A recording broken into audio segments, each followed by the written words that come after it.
Baiklah, salam sejahtera semua. Hari ini kita akan sambung pelajaran kita berkaitan dengan tajuk perpaduan ataupun unity. Okey, baru-baru kita sudah pelajari tajuk perpaduan. Okay, do you still remember what is perpaduan?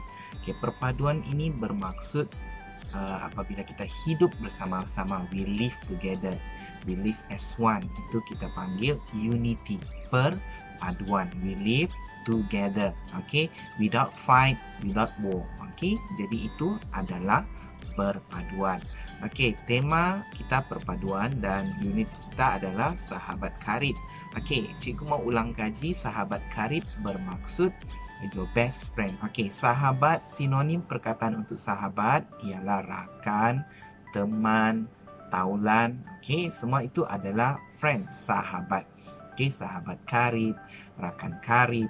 Okay, nah, kita akan terus kepada latihan bahagian C, menulis, kerana kita sudah pelajari bahagian A dan B, iaitu tajuknya bantu membantu. Kita baca sama-sama.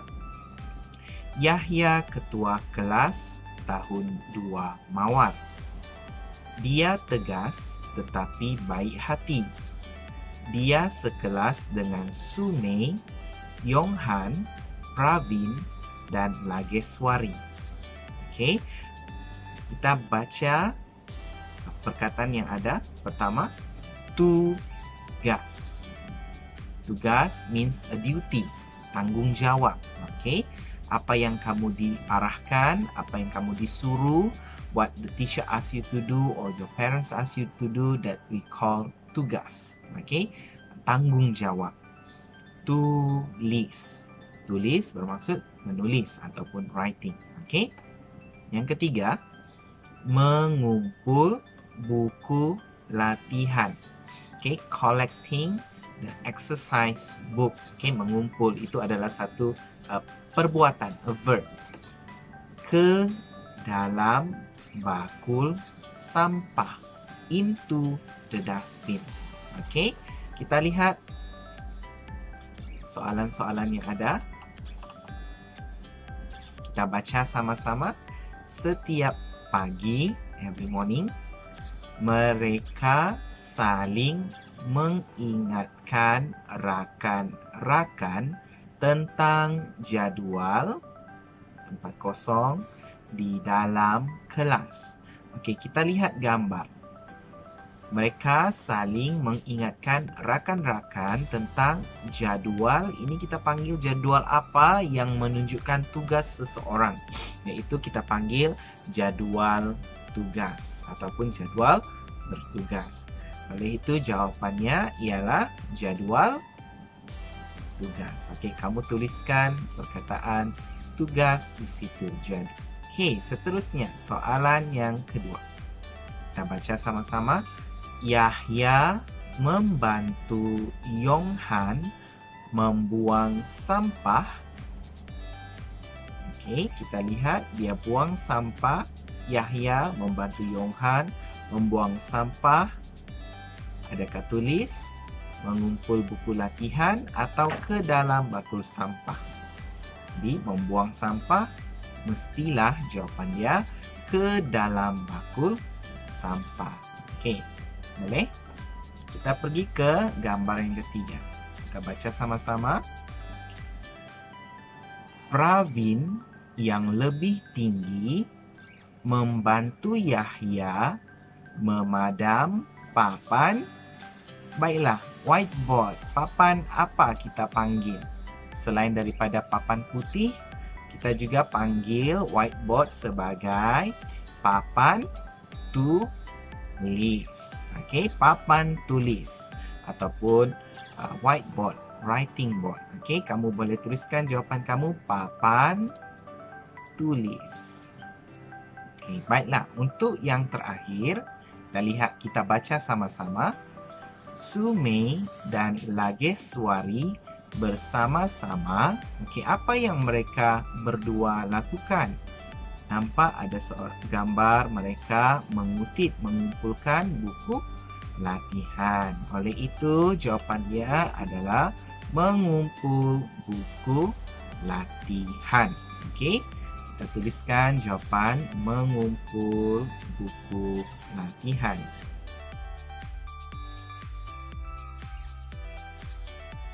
Kita baca sekali lagi satu persatu soalan ini.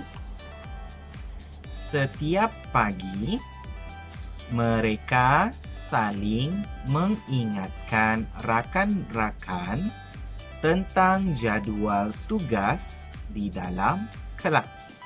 Okay, kamu faham ayat ini? Do you understand the sentence? Okay, ayat ini bermaksud setiap pagi, every morning, setiap pagi mereka saling mengingatkan. Okay, perkataan mengingatkan means remind, ingatkan mereka. Okay, ingatkan siapa? Rakan. Okay, mereka saling mengingatkan rakan-rakan tentang jadual tugas, about the duty. Okay, apa yang mereka patut lakukan di dalam kelas, what they need to do in the class. They need to clean the floor, adakah mereka perlu menyapu lantai, adakah mereka perlu memadam papan tulis. Okay, jadi mereka sentiasa mengingatkan, they always remind each other. Okay, kita baca yang kedua. Yahya membantu Yohan membuang sampah ke dalam bakul sampah. Yahya helping Yohan to throw the rubbish into the dustbin. Okay, dia tolong buang sampah. Yahya membantu Yohan. Okay, menolong Yohan untuk membuang sampah ke dalam bakul sampah, into the dustbin. Yang ketiga, kita baca sama-sama. Pravin yang lebih tinggi membantu Yahya memadam papan tulis. So Pravin yang lebih tinggi, taller than Yahya, lebih tinggi daripada Yahya, membantu Yahya memadam papan. Dan untuk yang terakhir, Sumei dan Lageswari bersama-sama mengumpul buku latihan. Sumei and Lageswari, they are together collecting, okay, collecting the exercise book. Ini mereka berdua. Okay, boleh faham? Kita pergi ke bahagian D, seni bahasa. Okay, pada topik ini, in this topic kita akan belajar tentang perumpamaan. Okay, kita akan baca bersama-sama. Berbakti kepada kawan. Pada waktu rehat, Yahya terpandang akan rakan baiknya Yohan yang sedang termenung. Maksudnya, during the recess, Yahya saw, okay, his best friend Yohan sedang termenung. He is thinking about something, okay, daydream. Yahya susah hati, he's very sad. Dia ingin membantu Yohan kerana hubungan mereka bagai isi dengan kuku. Jadi dia, siapa? Yahya. Okay, Yahya ingin membantu, wants to help Yohan kerana hubungan mereka, their relationship, bagai isi dengan kuku, very close. Okay, kita baca petikan ini. Selamat pagi, Yohan. Mengapakah kamu kelihatan muram?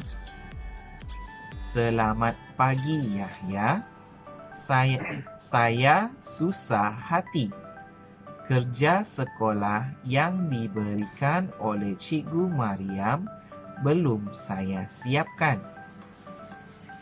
Mari saya bantu kamu. Kita patut saling membantu seperti awur dengan tebing. Terima kasih, Yahya. Sungguh mulia hati kamu.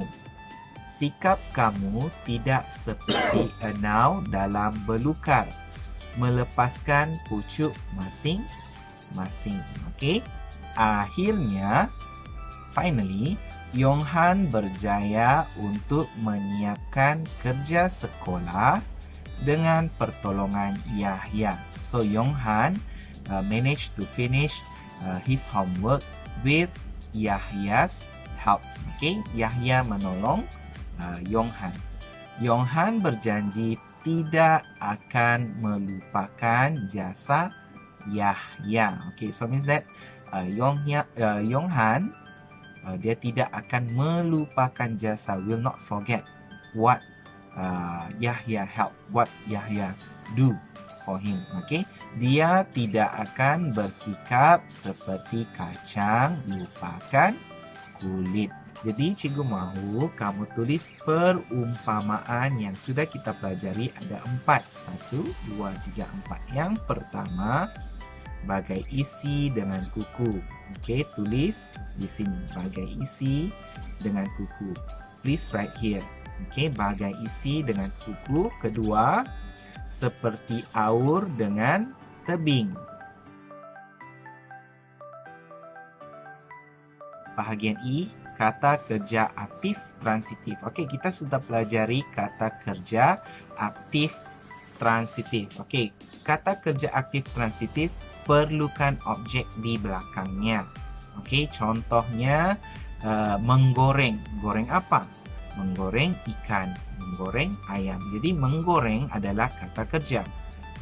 Okey, perlukan objek di belakangnya untuk melengkapkan maksud ayat tersebut, to complete the sentence. Okey, to complete the verb. Okey, menggoreng ikan. Lihat, rakanku, tanggungjawabku, my friend, my responsibility. Okey, pada suatu hari Yahya terlupa untuk membawa wang ke sekolah. Okey, forgot to bring money to school. Dia tidak pergi ke kantin untuk membeli makanan. Oleh itu, kawan-kawannya, apa kawan-kawannya buat? Okey, kawan-kawannya help him. Okey, help Yahya. What is help in Malay? Kita boleh tulis itu kawan-kawannya membantu ataupun menolong Yahya. Okey, kawan-kawannya membantu Yahya. Okey, tapi sebelum kita tulis semua, kita lihat gambar ini. We look at the picture one by one. Kita lihat gambar ini satu persatu. Okey, lihat gambar pertama. Mereka mengumpulkan, collecting what? What they collect for Yahya? Okey, mereka mengumpulkan wang. Okey, mereka mengumpulkan wang. Kedua, memberikan. Apa yang mereka berikan kepada Yahya? Okey, mereka memberikan makanan kepada Yahya. Okey, makanan tengah hari. Apa yang mereka lakukan seterusnya? Mereka makan bersama-sama, ataupun kamu boleh lihat ada seorang mencuci tangan. Okey, mencuci itu adalah kata kerja. Okey, mencuci apa? Mencuci tangan. Okey, Yahya mencuci tangan. Untuk apa? Untuk makan ataupun sebelum makan. Seterusnya yang terakhir, lihat gambar ini, apa yang mereka buat? What they do? Okey, mereka put, meletakkan. Okey, mereka meletakkan apa? Mereka meletakkan pinggan ataupun mangkuk. Okey, ni ada mangkuk, ada gelas. Okey, meletakkan pinggan mangkuk ke dalam, kita panggil apa ni? Basin. Okey, ke dalam bekas ataupun ke dalam besen. Kawan-kawan ataupun rakan Yahya, apa mereka buat? Mengumpulkan. Okey, mengumpulkan wang. Okey, rakan-rakan Yahya mengumpulkan wang. Dan selepas itu apa yang mereka lakukan? Selepas itu mereka memberikan, apa yang mereka berikan? makanan kepada Yahya. Di mana? Di kantin sekolah. Okay, good. Selepas mereka berikan makanan kepada Yahya di kantin sekolah, apa yang mereka buat? Apa yang Yahya buat? Okay. Yahya mencuci tangan sebelum makan. Okay. Selepas mereka makan, apa yang mereka buat? Selepas makan, mereka, apa yang mereka buat? Meletakkan pinggan dan mangkuk ke dalam besen. Okey, itu sahaja yang kamu perlu tulis. Okey, nanti kamu tulis dengan kemas. Setakat itu sahaja kelas kita pada hari ini. Sekian, terima kasih.